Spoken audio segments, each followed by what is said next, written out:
আসসালামু আলাইকুম। Creative online স্কুলের পক্ষ থেকে সকলকে জানাই শুভেচ্ছা এবং অভিনন্দন। আজকে আমরা অষ্টম শ্রেণীর 2.2 এর 9 নং অঙ্কটির সমস্যার সমাধান করব। এখানে বলা হয়েছে একই হার মুনাফা কোন মূলধনের 1 বছরান্তে চক্রবৃদ্ধি মূলধন 6,500 টাকা এবং 2 বছরান্তে চক্রবৃদ্ধি মূলধন 6,760 টাকা হলে মূলধন কত? তো সেক্ষেত্রে যেহেতু আমাদের এখানে চক্রবৃদ্ধি মূলধনটা দেওয়া আছে, তাই আমরা চক্রবৃদ্ধি মূলধনের সূত্রটা বসাবো। আমরা জানি চক্রবৃদ্ধি মূলধন ক্ষেত্রে সি সমান P into 1 + r to the power n, যেখানে পি মানে হচ্ছে আসল, আর মানে হচ্ছে মুনাফার হার, আর এন মানে হচ্ছে বছর বা সময়। অর্থাৎ প্রথম শর্ত মতে আমরা বলতে পারি পি ইন্টু 1 + r, যেহেতু 1 বছর তাই আমরা সূচক দিব 1 বা পাওয়ার দিব 1 সমান 6,500 টাকা। এটাকে আমরা 1 নং সমীকরণ বানাবো। এবং দ্বিতীয় শর্ত মতে আমাদের বলেছে 2 বছরান্তে চক্রবৃদ্ধি মূলধন হচ্ছে 6,760 টাকা। সুতরাং আমরা সূত্রটি বসাতে পারি P into 1 + r to the power 2 সমান 6,760। যেহেতু এটা চক্রবৃদ্ধি মূলধনের অঙ্ক বা পাওয়ারের অঙ্ক, পাওয়ারের ক্ষেত্রে এটা ভাগ করতে হবে। তো আমরা এটাকে বড়টার থেকে সবসময় ছোটটা ভাগ করতে হয়। 2 নং সমীকরণকে 1 নং সমীকরণ দ্বারা ভাগ করি, অর্থাৎ P into 1 + r to the power 2 সেটা সমান 6,760। P into 1 + r to the power 1 সমান 6,500 টাকা। পি এবং পি উপরে এবং নিচে ভাগ করলে শেষ। 1 + r to the power 2 1 + r to the power 1 ভাগের সময় একই জিনিসের যদি পাওয়ার থাকে, পাওয়ারের থেকে পাওয়ার বাদ যায়, 2 এর থেকে 1 বাদ গেলে 1 + r টু দা পাওয়ার 1।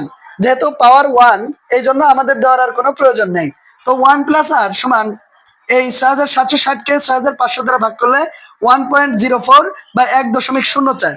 এখন এই এক পক্ষান্তর করে যদি আমরা ওই পাশে নিয়ে যাই, যেহেতু একের আগে প্লাস আছে, ওই পাশে গেলে মাইনাস হয়ে যাবে। সুতরাং 1.04 থেকে বিয়োগ 1, তাহলে আমাদের আর সমান থেকে 0.04। যখন আমরা আর এর মান বা সুদের হারকে এরকম দশমিকে পাবো বা সংখ্যায় পাবো, তখন সেটাকে যখন শতকরায় প্রকাশ করব, তখন সেটাকে 100 দ্বারা গুণ করব। তো 0.04 কে 100 দ্বারা গুণ করলে উত্তর বের হয় 4%, অর্থাৎ সুদের হার ছিল 4%। আশা করি সকলেই বুঝতে পারি। আসসালামু আলাইকুম।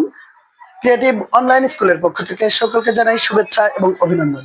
আজকে আমরা 2.2 এর অষ্টম শ্রেণীর মুনাফা অধ্যায়ের 10 নম্বর অঙ্কটির সমস্যার সমাধান করব। এখানে বলা হয়েছে যে 10,000 টাকার চক্রবৃদ্ধি মূলধন, যেখানে সুদের হার হচ্ছে 8.50 টাকা, চক্রবৃদ্ধি মূলধন এবং চক্রবৃদ্ধি মুনাফাটা কত?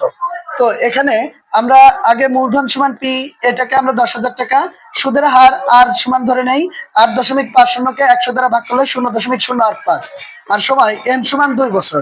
তো 2 বছরান্তে চক্রবৃদ্ধি মূলধন সি সমান P into 1 + r to the power 2, অর্থাৎ পি মানে হচ্ছে 10,000 টাকা, 1 আর আর এর মান হচ্ছে 0.085, এটার পাওয়ার 2।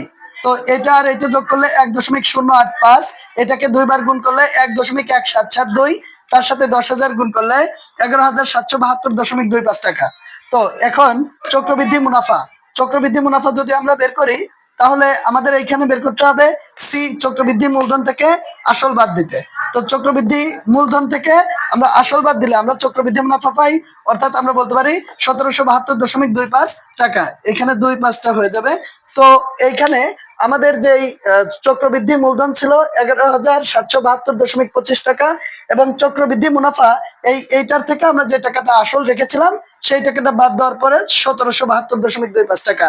আশা করি সকলেই বুঝতে পেরেছেন।